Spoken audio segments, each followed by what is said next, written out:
The afternoon sun beat down mercilessly on the narrow streets of Colorado City, Colorado, as Nora Newsome's knife slipped across the wood grain for what felt like the 1,000th time that week, her hands cramping from the repetitive motion of carving yet another wooden spoon. Her fingertips were raw and blistered, wrapped in scraps of cloth to protect what little skin remained unbroken, but she could not afford to stop. 3 more spoons, she told herself as the shavings fell like snow onto her threadbare apron, and perhaps Mrs. Henderson at the general store would trade her enough for a quart of milk that would last her children through tomorrow. The year was 1882, and life in the Colorado Territory had grown harder than the sandstone cliffs that surrounded their small settlement since her husband Thomas had died 6 months ago from pneumonia, leaving her alone with 2 hungry mouths to feed and nothing but a small cabin that leaked when it rained, and a talent for woodworking she had learned from her father back in Ohio. She sat on the splintered porch steps of her weathered cabin on the outskirts of town, watching her son Jamie, age 7, chase his younger sister Emma, age 5, around the dusty yard with a stick he pretended was a horse. Their laughter should have filled her with joy, but instead it only reminded her of how thin they had both become, how their clothes hung loose on their small frames, how their eyes had lost some of their sparkle. The garden she had tried to plant had failed in the rocky soil, yielding only a handful of withered vegetables before the summer heat had scorched everything brown. Her chickens had been stolen 2 months ago by someone desperate enough to risk the hanging that theft could bring in these parts.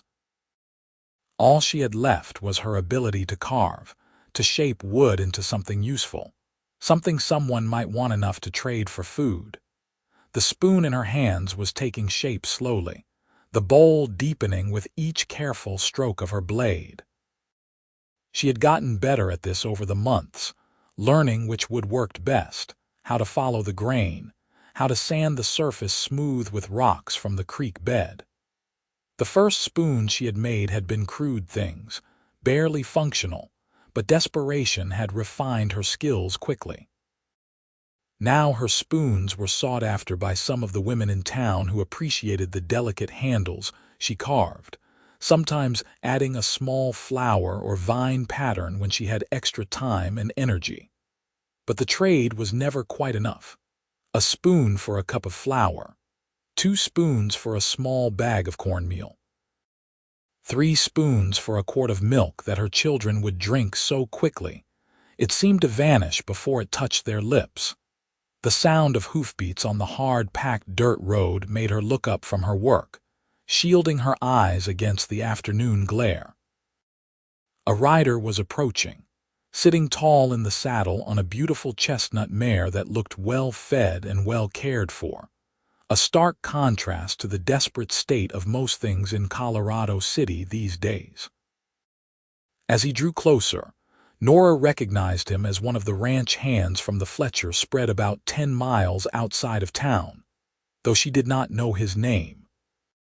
She had seen him a few times in town, always polite, always keeping to himself, a man who looked to be in his mid-20s with sun-bronzed skin and dark hair that curled slightly at the collar of his worn shirt. He slowed his horse as he passed her cabin, tipping his hat in greeting, and Nora nodded back, returning her attention to her carving. She was not in the habit of entertaining visitors, especially men, especially now that she was alone. The gossip in a town this small could be vicious, and she had her children to think about. But to her surprise, the rider turned his horse and guided it up the narrow path to her cabin, stopping a respectful distance away.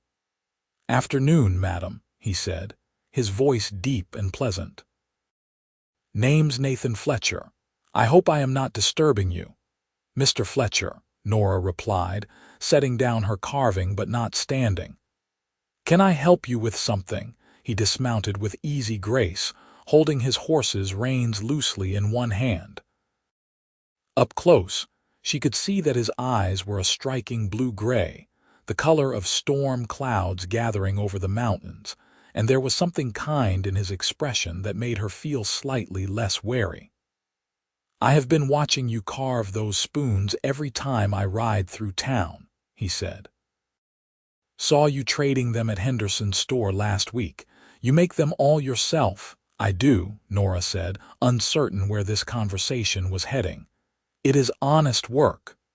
"Never said it was not," Nathan replied quickly. "I think it is remarkable, actually. My mother used to carve. She would have appreciated the detail you put into the handles." He paused, seeming to gather his thoughts. "I heard in town that you trade them for food, for milk, mostly." Nora felt her cheeks flush with embarrassment, hating that her circumstances were the subject of town gossip, though she should have known better than to think they would not be. A widow struggling to feed her children was exactly the kind of story people whispered about over their evening meals, shaking their heads in sympathy while doing nothing to actually help. "My children need to eat," she said quietly. "I do what I must." "I understand," Nathan said, and something in his tone suggested that maybe he actually did. "I lost my own father when I was young, watched my mother work herself near to death trying to keep us fed and clothed. I know what it looks like when someone is doing everything they can, and it still is not quite enough." The unexpected compassion in his words made Nora's throat tighten. She had grown so accustomed to judgment, to the subtle disapproval of the church ladies who thought she should remarry immediately or return to her family back east, that simple understanding felt almost foreign. "Then you know I do not have time for socializing," she said, not unkindly. "I have 3 more spoons to finish before dark." Nathan was quiet for a moment, and then he said something that changed everything. "What if you did not have to trade for milk anymore? What if you had your own cow?" Nora looked up at him sharply, certain she had misheard. "Excuse me." "A cow," Nathan repeated. "A good dairy cow. You would have milk for your children every day, more than they could drink. You could even make butter and cheese, maybe trade those for other things you need. You would not have to carve spoons until your hands bled just to get enough milk for a few days." She stared at him, searching his face for signs of mockery or some cruel joke, but found only sincerity. "Cows cost money, Mr. Fletcher. Money I do not have. That is why I carve spoons." "I know," he said. "That is why I want to buy you one." The words hung in the air between them like something tangible, and Nora felt her heart begin to pound. "You want to buy me a cow," she repeated slowly. "Why would you do that?" Nathan shifted his weight, looking almost uncomfortable for the first time since he had ridden up.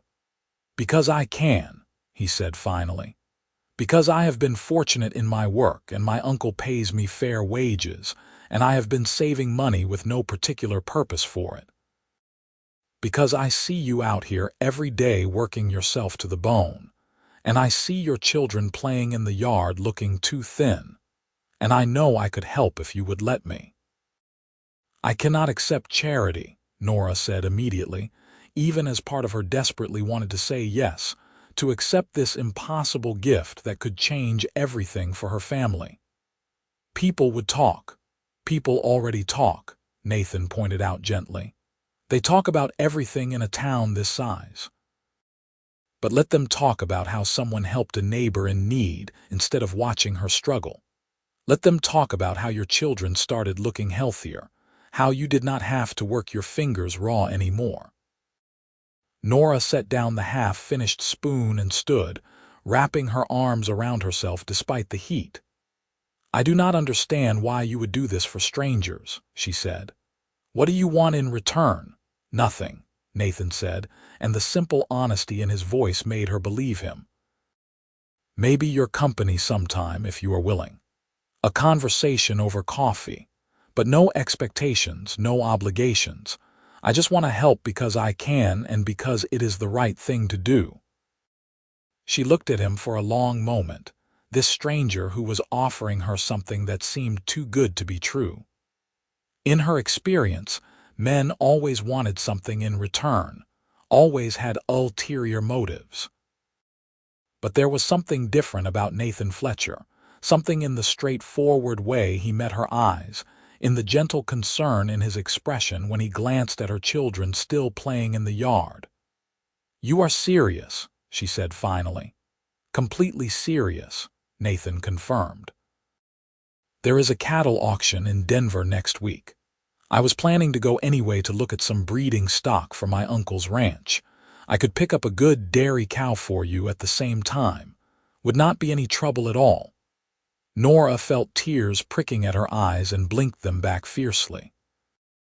She had not cried since the day they buried Thomas, had not allowed herself that weakness because she needed to be strong for Jamie and Emma.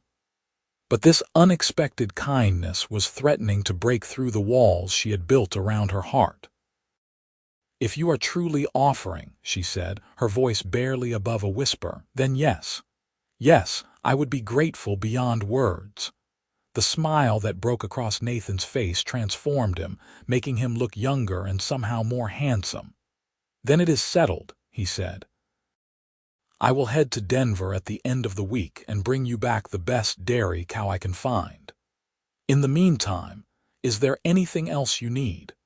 Any repairs around the place I could help with?" Nora glanced back at her cabin with its sagging porch and missing shingles. "I could not ask you to do more," she said. "You are not asking," Nathan pointed out. "I am offering. I am good with my hands and I have the afternoon free. What needs fixing most?" Against her better judgment, Nora found herself pointing out the holes in the roof that let in rain, the loose boards on the porch steps that were dangerous for the children, the well cover that had rotted through and needed replacing.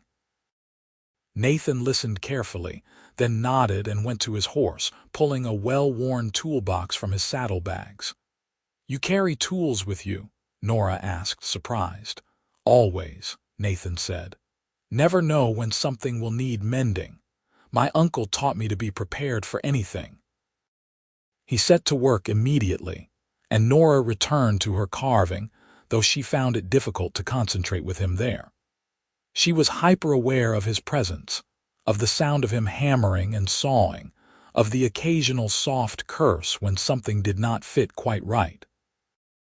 Jamie and Emma had abandoned their game to watch him work, fascinated by this stranger who was fixing their home. "Who are you, mister?" Jamie asked with the blunt curiosity of childhood.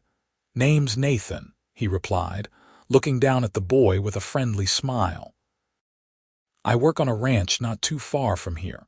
You like horses?" Jamie's eyes went wide. "I love horses. Mama says maybe someday I can learn to ride." "Every boy should know how to ride," Nathan said.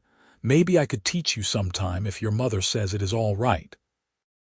Both children turned to look at Nora with pleading expressions, and she felt something in her chest soften.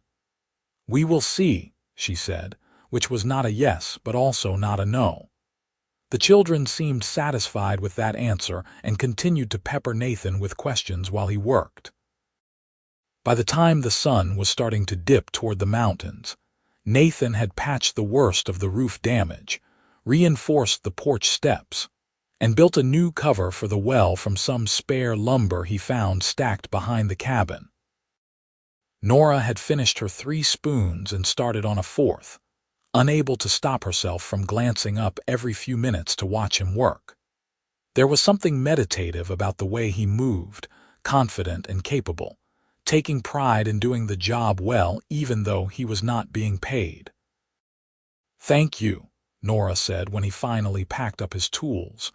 "You have done more in one afternoon than I could have managed in weeks." "It was my pleasure," Nathan said, and she could tell he meant it.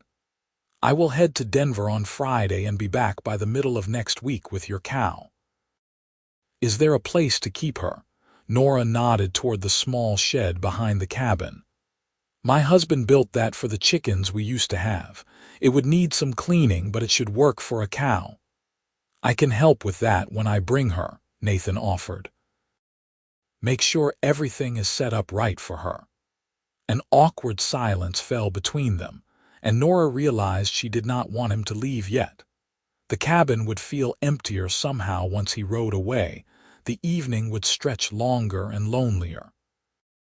But she could not think of any reason to ask him to stay that would not sound desperate or improper. Nathan seemed to be struggling with something similar, shifting his weight from foot to foot. "I know this is forward," he said finally, "but would you and the children like to come into town for dinner tonight? There is a decent restaurant near the hotel. Nothing fancy, but the food is good and hot, and you would not have to cook." The offer was tempting, dangerously so. Nora could not remember the last time she had eaten a meal she had not prepared herself. The last time someone had offered to take care of her instead of the other way around. But she was also acutely aware of her worn dress, her work-roughened hands, the judgment that would rain down from the townspeople if they saw her dining with a single man. Nathan must have seen the hesitation in her face because he quickly added, "As friends, as neighbors." No one could fault a neighbor for buying a hungry family a meal, and your children look like they could use some fattening up, if you do not mind me saying. That decided it. For herself, Nora could endure hunger and hardship, but for Jamie and Emma she would swallow her pride. "All right," she said. "Give us a few minutes to wash up and make ourselves presentable." The joy on her children's faces when she told them they were going into town for dinner made her heart ache. They had so little, took pleasure in such small things. Emma immediately wanted to wear her best dress, which was really just her least worn dress since they only had two, and Jamie tried to slick down his unruly hair with water from the well. Nora did her best to clean the wood shavings from her own dress and retied her dark hair into a neat bun at the nape of her neck, wishing she had a mirror to check her appearance. Nathan had been waiting patiently with his horse, and when they emerged from the cabin, his expression softened. "You all look very nice," he said, and Nora could tell he was not just being polite.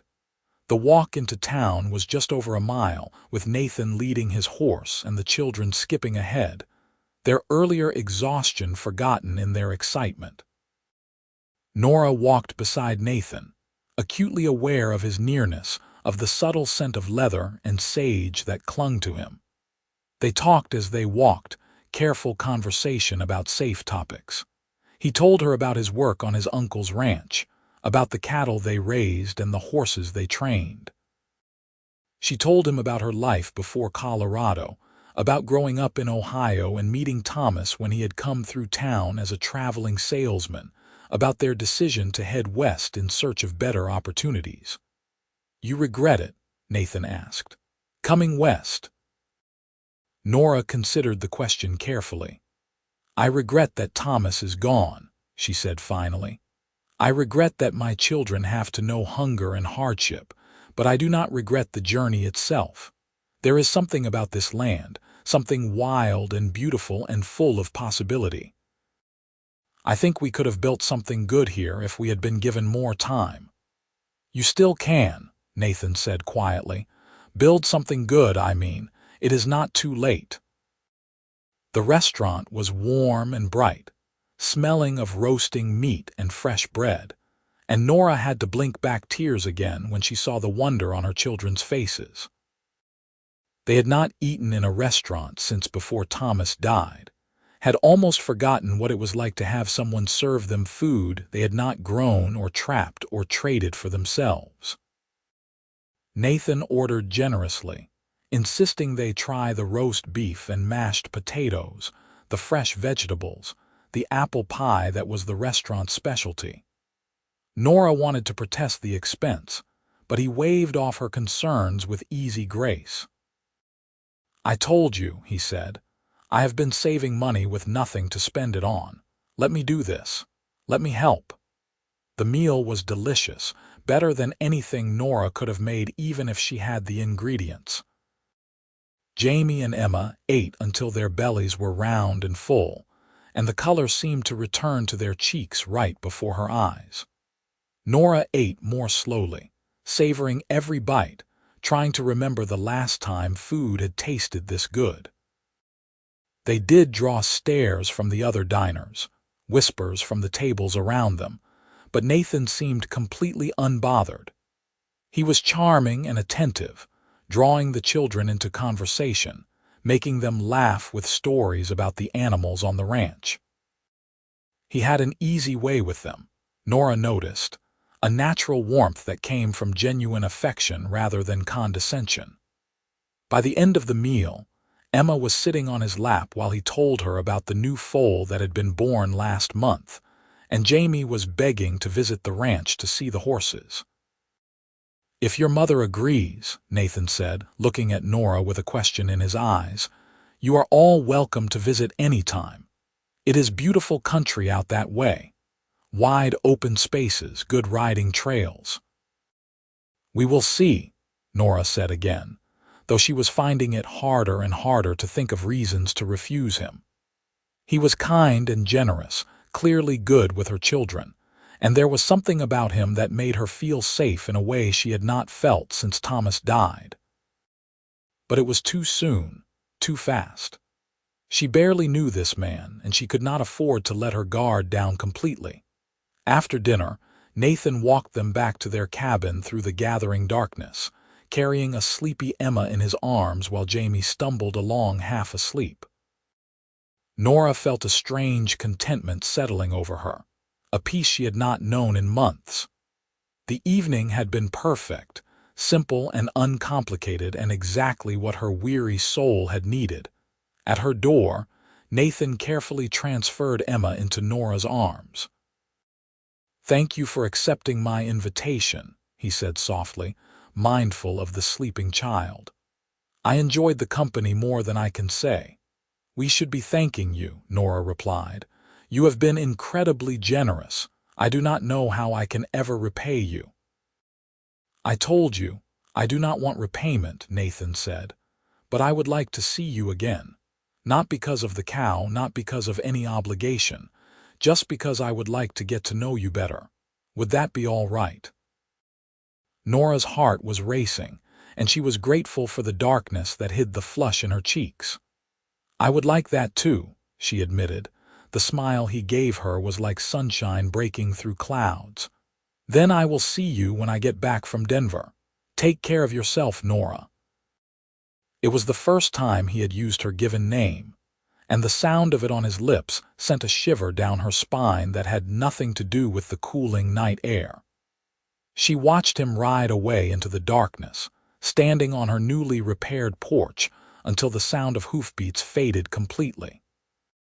That night, as she lay in her narrow bed listening to her children's peaceful breathing from the next room, Nora allowed herself to think about Nathan Fletcher, to wonder if maybe, just maybe, life was about to get better. She had learned not to hope too much, not to expect good things, but something about Nathan made her want to believe again. True to his word, Nathan headed to Denver that Friday. Nora found herself watching the road more than usual, looking for riders that might be him, even though she knew he would not be back for several days at least. She continued carving her spoons, but her heart was not in it the same way. Her hands still hurt, her fingers still bled through the cloth wrappings, but now there was an end in sight. Soon she would have a cow, would have milk for her children every day, would not have to trade her labor for the basic necessities of life. The days passed slowly. Nora caught herself thinking about Nathan at odd moments, remembering the way he had smiled at her children, the gentleness in his hands when he had lifted Emma, the easy confidence with which he had repaired her home. She barely knew him, she reminded herself. One afternoon and one dinner did not make him a good man, did not mean she could trust him completely. But something deeper than logic told her that Nathan Fletcher was exactly who he appeared to be, a genuinely kind person who wanted to help because he could. On Tuesday afternoon, 8 days after Nathan had first ridden up to her cabin, Nora heard the sound of cattle lowing in the distance. Her heart leaped as she set down her carving and stood, shielding her eyes to look down the road. Sure enough, Nathan was riding toward her, leading the most beautiful cow Nora had ever seen.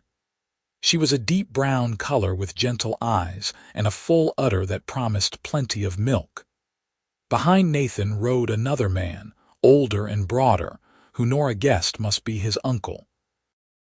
Jamie and Emma came running from around the cabin where they had been playing, shrieking with excitement at the sight of the cow. Nathan was grinning as he approached, looking windburned and tired but happy. "Nora Newsome," he said formally, dismounting, "I would like to introduce you to your new cow. She does not have a name yet. I thought your children might like to choose one." Nora could not speak past the lump in her throat. She walked forward slowly, reaching out to touch the cow's warm flank, feeling the solid reality of her. This was real. Nathan had actually done it, had spent his own money to buy her this incredible gift that would change her life and her children's lives. "She is perfect," Nora managed finally. "Nathan, I do not know what to say." "Say you will name her something good," the older man said, his voice gruff but kind. "My nephew here would not shut up about you the entire trip to Denver and back. Talked my ear off about the widow lady with the beautiful eyes who carves wooden spoons." Nora blushed furiously while Nathan shot his uncle a mortified look. "Uncle William," he said in a tone of warning. William Fletcher just laughed, a booming sound that seemed to roll across the prairie. "Well, it is true, but I am glad he did it. The boy has more money than sense sometimes, but his heart is in the right place. Now, where do you want to put this fine lady?" Together, the men helped Nora set up the shed for the cow, mucking out the old chicken droppings and laying down fresh straw that Nathan had thoughtfully brought with him.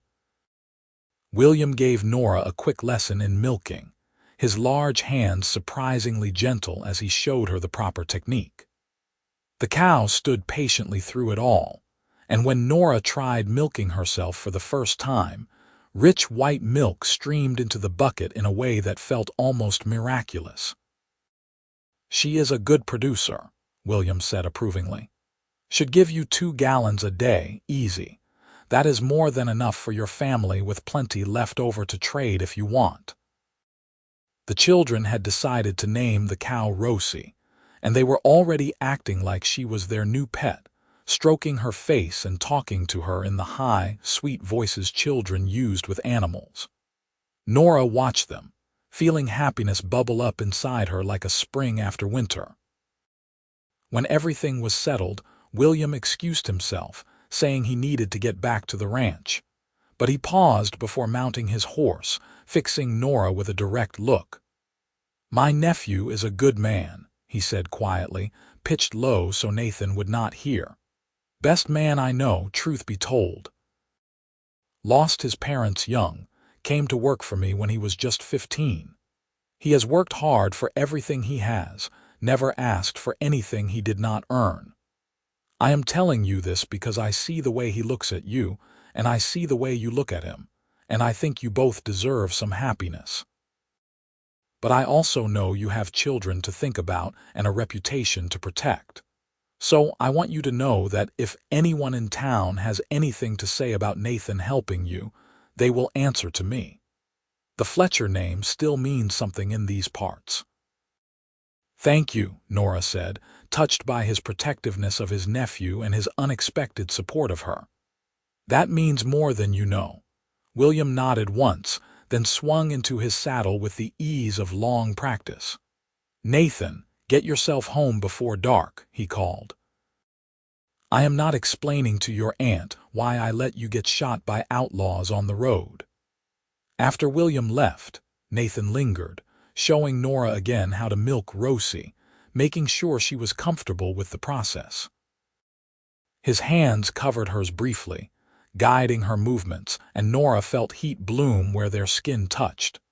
She was intensely aware of him, of his nearness, of the way he smelled of horse and leather, and something uniquely him. "I cannot believe you actually did this," she said softly, watching the milk flow into the bucket. "I keep thinking I am going to wake up and find out it was all a dream." "It is real," Nathan assured her. "You deserve this, Nora. You deserve help. You deserve to not have to work yourself into exhaustion just to feed your children." She looked up at him, finding his face very close to hers in the dim light of the shed. His eyes were warm, his expression open and honest, and Nora felt something shift in her chest, something that felt dangerously like hope. "Why do you care so much?" she asked. "You do not even know me." "I want to know you," Nathan said. "From the first time I saw you sitting on your porch carving those spoons with such determination on your face, I wanted to know you. And every moment I have spent with you since has only made me want to know you more." The confession hung between them, honest and vulnerable, and Nora knew she should pull away, should maintain proper distance, should protect her heart. But she was so tired of being alone, so tired of being strong all the time, so tired of having no one to lean on. "I am afraid," she admitted. "My husband has only been gone 6 months. People will say I am moving on too quickly, that I did not love him enough. And maybe they would be right. Maybe there is something wrong with me that I can feel this way about you when I should still be in mourning." "There is nothing wrong with you," Nathan said fiercely. "Grief does not follow a schedule, and neither does life. Your husband is gone, and I am sorry for that loss. But you are still here, still alive, and you have every right to find happiness again. Anyone who judges you for that does not understand what it is like to be lonely." His words broke something open inside her, and before she could think better of it, Nora was leaning forward, closing the distance between them. Nathan met her halfway, his lips finding hers in a kiss that was gentle and sweet and full of promise. It lasted only a moment before Nora pulled back, suddenly aware of her children playing just outside the shed. Of all the reasons this was complicated and difficult and potentially disastrous. But Nathan was smiling, his hand coming up to cup her cheek with infinite tenderness. "I will court you properly," he said. "I will come calling at appropriate times, bring you flowers, ask your permission before I kiss you again. I will do this right, Nora.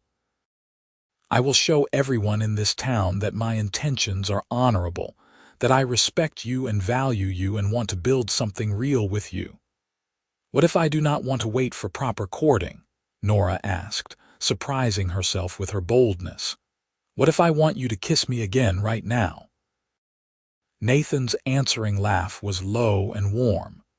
"Then I would say you are making it very difficult for me to be a gentleman." But he kissed her again anyway, deeper this time, his arms coming around her to pull her close. Nora melted into him, letting herself feel safe and wanted and cherished for the first time in longer than she could remember.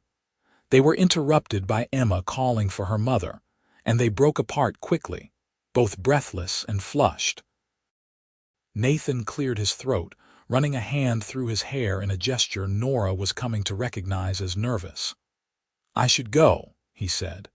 "It is getting late, and I told my uncle I would be home before dark, but I will come back tomorrow if you will let me.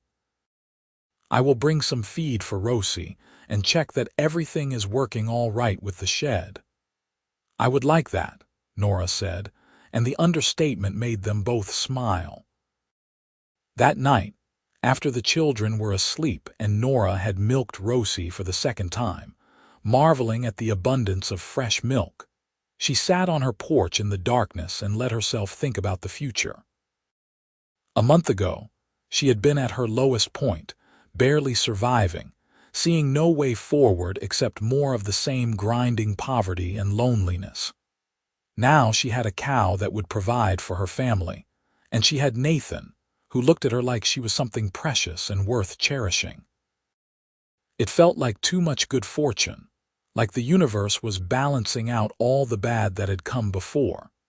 Nathan came back the next day, as promised, bringing feed and fresh straw and a bouquet of wildflowers that made Emma squeal with delight. He stayed for dinner, helping Nora cook the simple meal she had prepared, and afterward he sat on the porch with her while the children played in the yard, now well-fed and energetic in a way they had not been in months. "I have been thinking," Nathan said carefully, "about what you said yesterday. About being afraid of what people will say. And I want you to know that I understand those concerns, but I also want you to know that I am serious about this about you. I am not playing games or looking for something temporary. When I imagine my future, you are in it, you and your children." Nora's heart was pounding so hard she was certain he must be able to hear it. "We have only known each other a little over a week," she pointed out, trying to be reasonable even though her entire being was singing with joy at his words. "I know," Nathan said. "And I am not asking you to marry me tomorrow. I am just asking for a chance. Let me court you properly. Let me prove to you and to everyone else that this is real." "All right," Nora said softly. "Yes, court me. Show me what the future could look like." Over the following weeks, Nathan became a constant presence in Nora's life.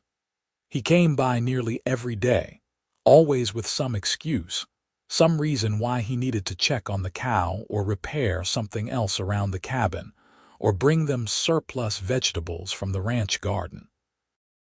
The townspeople did talk, as Nora had known they would, but William Fletcher was true to his word. When the church ladies started clucking their tongues about the impropriety of it all, William made it known that anyone who had a problem with his nephew helping a widow in need could take it up with him directly. The complaints quieted after that. Nora found herself looking forward to Nathan's visits with an eagerness that both thrilled and frightened her. He was easy to talk to, sharing stories about his life and asking questions about hers with genuine interest. He treated her children with affection and respect, teaching Jamie to ride on his gentle mare and playing elaborate games of pretend with Emma. He never pushed Nora for more than she was ready to give, content to hold her hand while they walked or steal a quick kiss when the children were not looking. But Nora could feel the attraction between them building, a tension that made the air feel charged whenever they were near each other. She caught herself watching him when he worked, admiring the strength in his shoulders, the capable way he moved. She noticed him watching her too, his eyes following her movements with an intensity that made her skin tingle. One evening, about a month after he had brought Rosie, Nathan stayed late helping Nora with some repairs to the chicken coop she was rebuilding. She had managed to buy 3 new chickens with the money she had saved from not having to trade for milk, and she was determined to make their housing secure this time. The sun had set, and the children were already asleep inside when they finished, both of them dusty and tired but satisfied with their work. "Thank you," Nora said, stretching her aching back. "I could not have done this without you." "You could have," Nathan said. "You are one of the strongest people I have ever met, but I am glad you did not have to do it alone." They stood together in the darkness, the lamp from inside the cabin casting a golden glow through the windows. Nora could hear the normal sounds of the prairie at night, the chirping of crickets, the distant howl of a coyote, but all of it seemed muted compared to the pounding of her heart. "Nathan," she said quietly, "would you like to come inside for coffee?" It was a simple question, but they both knew it was more than that. It was an invitation to cross a threshold, to move their relationship into new territory. Nathan hesitated, and Nora could see him weighing propriety against desire. "The children are asleep," Nora added, "and I am asking. I want you to stay." That decided it. Nathan followed her inside, closing the door softly behind them. The cabin was small and humble, but Nora had done her best to make it cozy. There were curtains on the windows now, sewn from fabric she had traded for with butter from Rosie's milk. The table was clean and set with the wooden spoon she had carved. A few wildflowers Nathan had brought sat in a jar on the shelf, brightening the space. Nora made coffee, her hands shaking slightly as she poured it into 2 chipped mugs. They sat at the table, and for a moment neither of them spoke, the air between them heavy with all the things they wanted to say but were not quite ready to voice. "I think I am falling in love with you," Nathan said finally, his voice rough with emotion. "I know it is too soon to say that. I know you need more time, but I cannot keep pretending that is not what this is. You are in my thoughts from the moment I wake until I fall asleep. You and your children have become the most important part of my life." Nora set down her coffee cup with a trembling hand. "I am falling in love with you too," she whispered. "And it terrifies me. I loved my husband, Nathan. I grieved when he died. But what I feel for you is different somehow, bigger and more overwhelming. It feels like standing at the edge of a cliff, knowing that if I jump, there is no going back." "Then we will jump together," Nathan said, reaching across the table to take her hand. "I cannot promise that nothing will ever go wrong, that we will not face hardships. Life out here is too uncertain for promises like that. But I can promise that I will stand beside you through whatever comes. I will work hard to provide for you and the children. I will be faithful and honest and true. I will love you the best way I know how." Tears were streaming down Nora's face now, but they were good tears, healing tears. "That is all I could ever ask for," she said. Nathan stood, pulling her up with him, and then they were kissing with all the pent-up longing of the past month. His hands tangled in her hair, pulling it free from its pins until it cascaded down her back. Nora's fingers clutched at his shirt, pulling him closer, needing to feel the solid warmth of him against her. They stumbled toward her bedroom, mouths never breaking apart, and Nora felt a moment of panic as they crossed that threshold. This was real now, irrevocable. But Nathan must have sensed her hesitation because he pulled back, breathing hard, his forehead resting against hers. "We do not have to do this now," he said. "I want you, God knows I want you, but only if you are ready, only if you are sure." "I am sure," Nora said, and she was. She was tired of being alone, tired of being afraid, tired of denying herself happiness out of fear of judgment.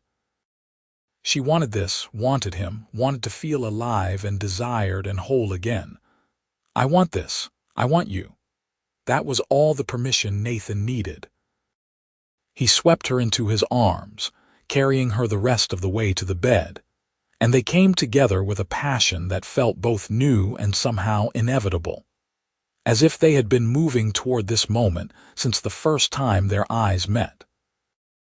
Afterward, lying tangled together in her narrow bed, Nora felt more at peace than she had in years. Nathan's arms were around her, his breathing deep and steady, and she let herself imagine a future where this was normal, where she woke up beside him every morning and fell asleep in his embrace every night. "Marry me," Nathan murmured into her hair, his voice drowsy and content. "I know we have not been courting long, I know people will talk, but I do not care. I want to spend my life with you, Nora. I want to be a father to your children and build a home with you. Say yes." Nora turned in his arms to face him, studying his face in the moonlight that streamed through the window. He looked serious and hopeful and slightly nervous, and her heart swelled with love for this good, kind man who had come into her life and changed everything. "Yes," she said simply. "Yes, I will marry you." The joy on his face made her laugh, and he kissed her again, deeper this time, sealing their promise to each other.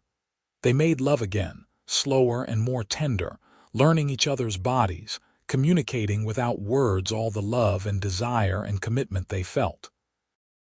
When Nora woke in the morning, the sun was streaming through her window and Nathan was gone, though there was a note on his pillow written in his careful handwriting. Went back to the ranch to tell my uncle the good news and to ask him for time off for a wedding. I will be back this afternoon with my aunt, who will want to meet you and help you plan. I love you, Nathan. Nora held the note to her chest, feeling giddy and young and happier than she had any right to be. There would be challenges ahead, she knew. The townspeople would gossip. Some would judge her for remarrying so quickly. There would be adjustments as they blended their lives together. But none of that seemed to matter in the face of the love she felt for Nathan and the life they were going to build together. She got up and dressed, checking on the children who were still sleeping peacefully. She went outside to milk Rosie, marveling again at the abundance the cow represented. Everything had changed in just over a month, all because a stranger had seen her struggling and decided to help. All because she had been brave enough to accept that help, to open her heart to the possibility of love again. Nathan returned that afternoon as promised, bringing with him his Aunt Margaret, a warm, bustling woman with kind eyes and a no-nonsense manner. She embraced Nora like they were already family, exclaiming over the children and Rosie and the improvements Nathan had made to the cabin. "That boy has not stopped talking about you," Margaret said with a twinkle in her eye. Drove William and me half mad with it, going on and on about the beautiful widow with the talented hands and the brave heart. I had to come see for myself what manner of woman had captured my nephew's heart so completely.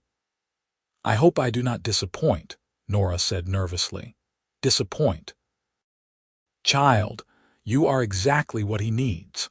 Someone strong and capable, someone who understands hard work and sacrifice. Too many women these days want a man to hand them everything on a platter without being willing to build something together. But I can see you are not like that.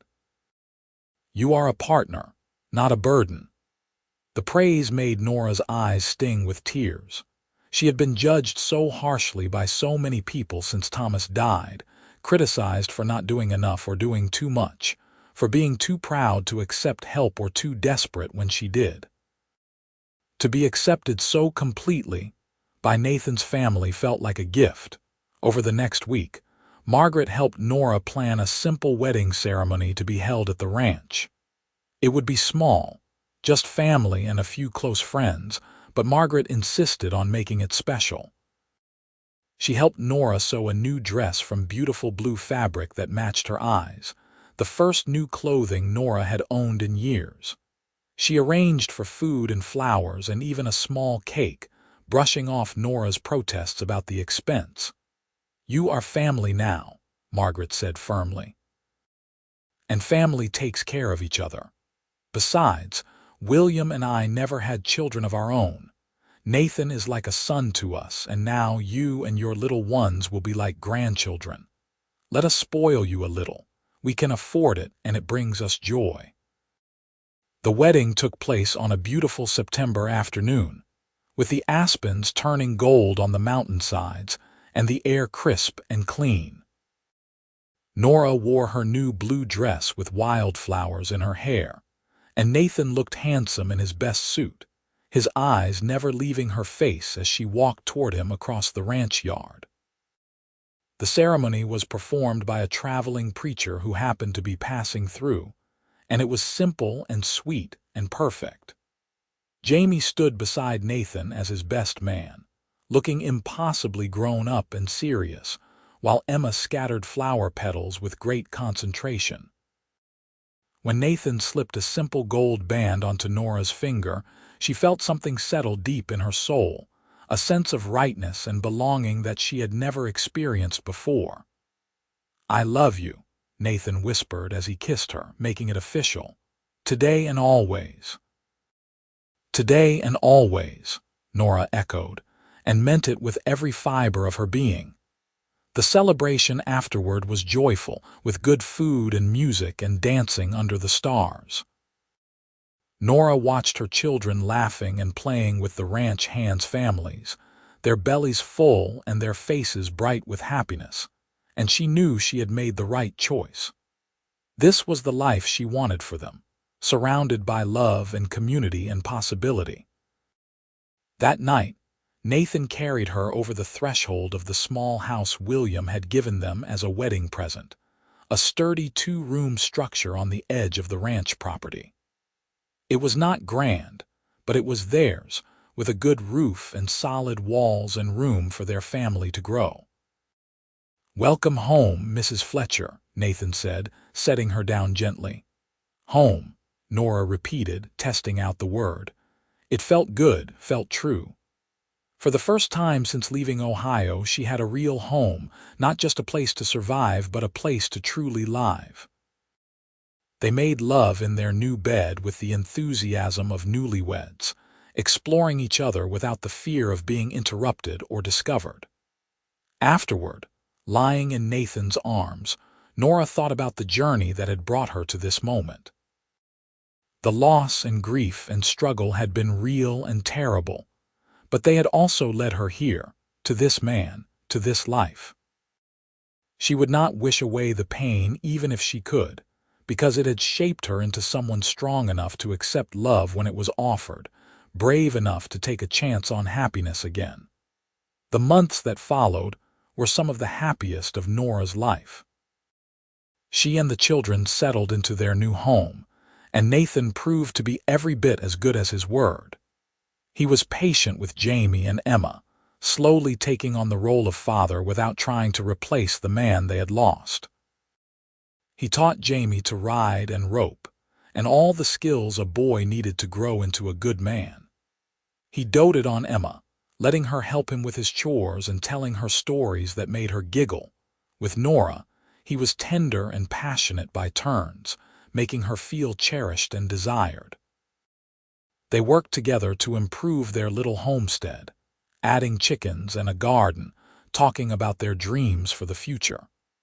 Nathan never made her feel like she owed him for his generosity, never threw his help in her face during arguments. He treated her as an equal partner, valuing her opinions and including her in decisions. By the following spring, Nora discovered she was pregnant. The news filled her with a complex mixture of emotions. She was happy, certainly, excited to have a child with Nathan, but she also felt a pang of guilt, as if this new baby somehow meant she was forgetting Thomas and the life they had built together.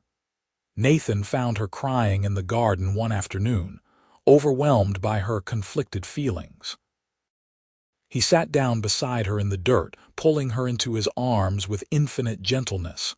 "Talk to me," he said. "Tell me what is wrong." "I am pregnant," Nora said through her tears. "And I am happy about it, I am. But I also feel like I am betraying Thomas somehow, like I am moving forward without him too quickly." Nathan was quiet for a long moment, his hand stroking her back in soothing circles. "Can I tell you something?" he said finally. "I think Thomas would be glad. I think he would want you to be happy, to find love again, to give his children a stable home and a father who cares for them. Love does not diminish when we share it. You loving me and our child does not mean you loved him any less. It just means your heart is big enough for both." His words helped, soothing the raw guilt that had been eating at her. "How did you get so wise?" she asked, wiping her eyes. "I am not wise," Nathan said with a soft laugh. "I just know what I would want if our positions were reversed. If something happened to me, I would want you to find happiness again. I would want you to live fully and love completely and not waste your life grieving for what is gone." Nora kissed him then, pouring all her love and gratitude into it. "Thank you," she whispered against his lips. "For understanding, for being patient with me, for loving all of me, even the parts that are still healing." "Always," Nathan promised. "I will always love all of you." Their son was born the following November, a healthy baby with Nathan's dark hair and Nora's blue eyes. They named him Thomas Nathan Fletcher, honoring both the past and the future. Jamie and Emma were fascinated by their new baby brother, constantly wanting to hold him and help take care of him. Nathan was a natural father, walking the floor with the baby when he cried at night, changing diapers without complaint, gazing at his son with an expression of wonder that made Nora fall in love with him all over again. Watching him with their baby, seeing the tenderness in his strong hands, Nora felt her last reservations about their relationship melt away. This was her family now, built from loss and hardship, but forged into something beautiful and strong. The years passed quickly, marked by the changing seasons and the growth of their children. Jamie grew into a capable young man who loved ranch work and was already talking about running his own spread someday. Emma became a bright, creative girl who helped her mother with the younger children and showed talent for drawing and painting. Little Tommy was followed by two more babies, a girl they named Margaret after Nathan's aunt, and another boy they called William after his uncle. The small house William had given them was expanded and improved over the years, growing to accommodate their expanding family. Nora's garden flourished, and she became known throughout Colorado City for her preserves and butter, which she sold at the general store. The wooden spoons she had once carved out of desperation became a cherished hobby, something she did for pleasure rather than survival. She taught Emma the skill, passing down what her own father had taught her. Rosie the cow lived to a ripe old age, eventually joined by several more dairy cows that provided enough milk for the family and the ranch hands.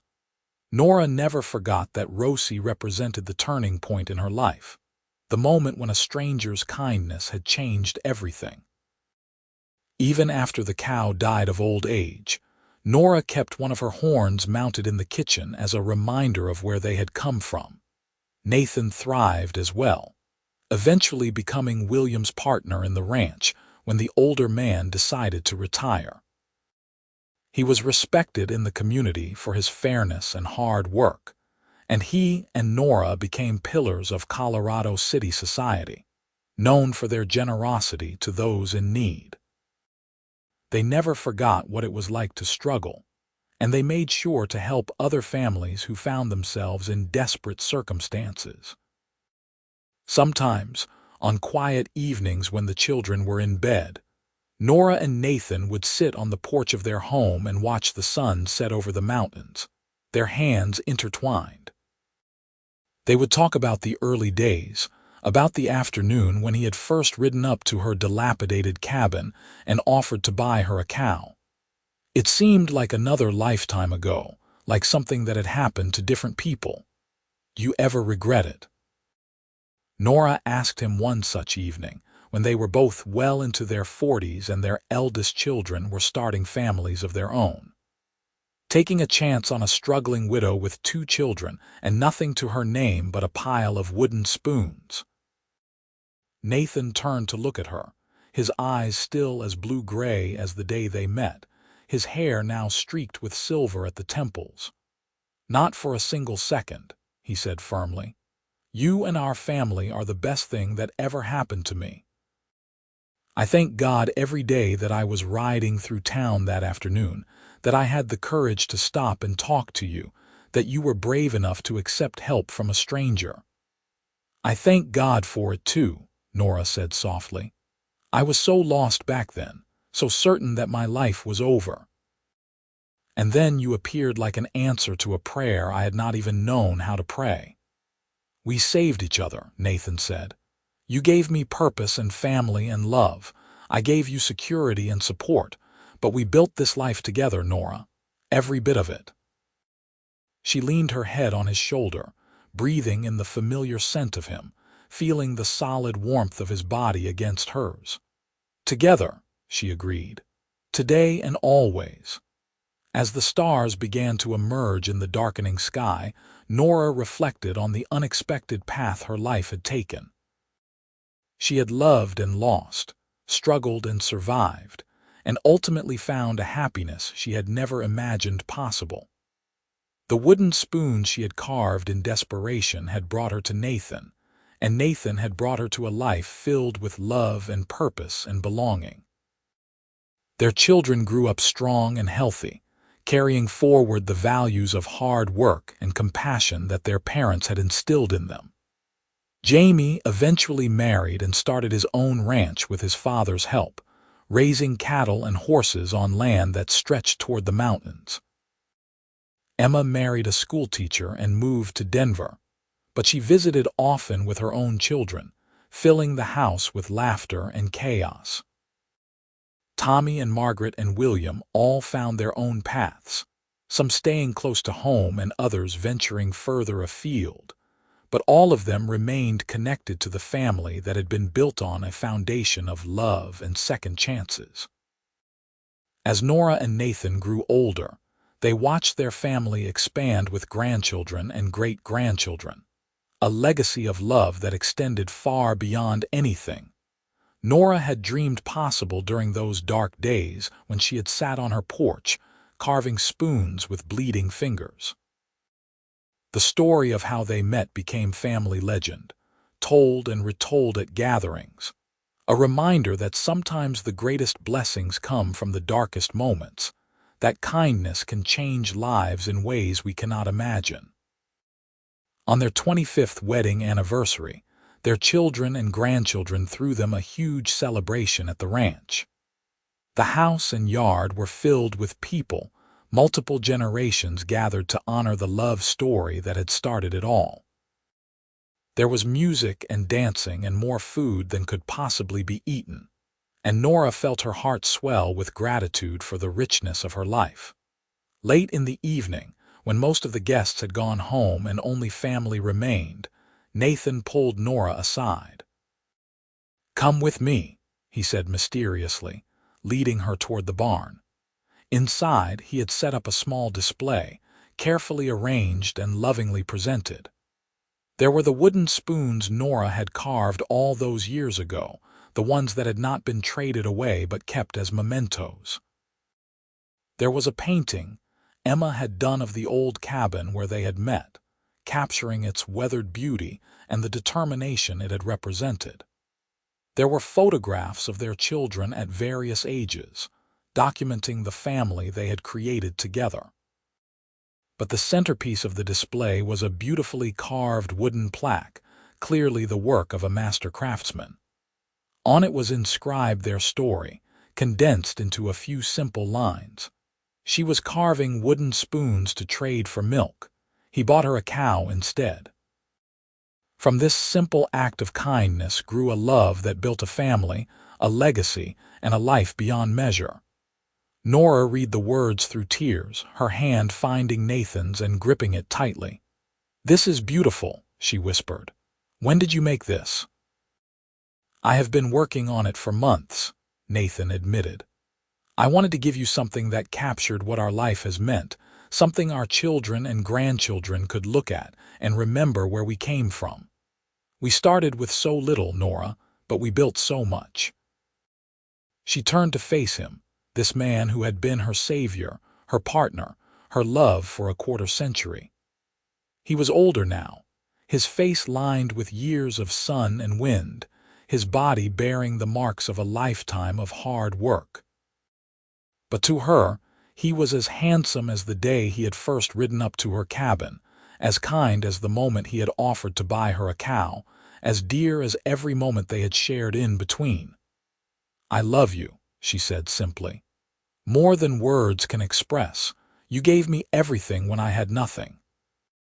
You loved me when I was broken. You built a life with me that exceeded my wildest dreams. And I would do it all again," Nathan said, pulling her into his arms. "Every single moment, every challenge, every joy. You are my everything, Nora. You always have been." They stood together in the barn, surrounded by the evidence of their life together, and Nora felt a profound sense of peace settle over her. This was what mattered, she thought, not the struggles or the hardships or the judgment of others. What mattered was love, family, the bonds we create with each other, the kindness we show to those in need.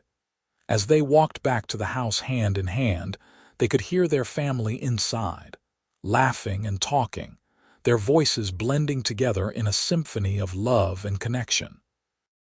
Nora looked up at the stars, the same stars that had witnessed her lowest moments and her highest joys, and she sent up a silent prayer of thanksgiving. She had been carving wooden spoons to trade for milk, barely surviving, seeing no way forward. And then Nathan Fletcher had ridden into her life and bought her a cow, changing everything. But more than that, he had given her hope when she had none, love when she felt unlovable, a future when she could not see past the next day. Their love story was not conventional or simple. It was born of hardship and desperation, of one person's compassion meeting another person's need.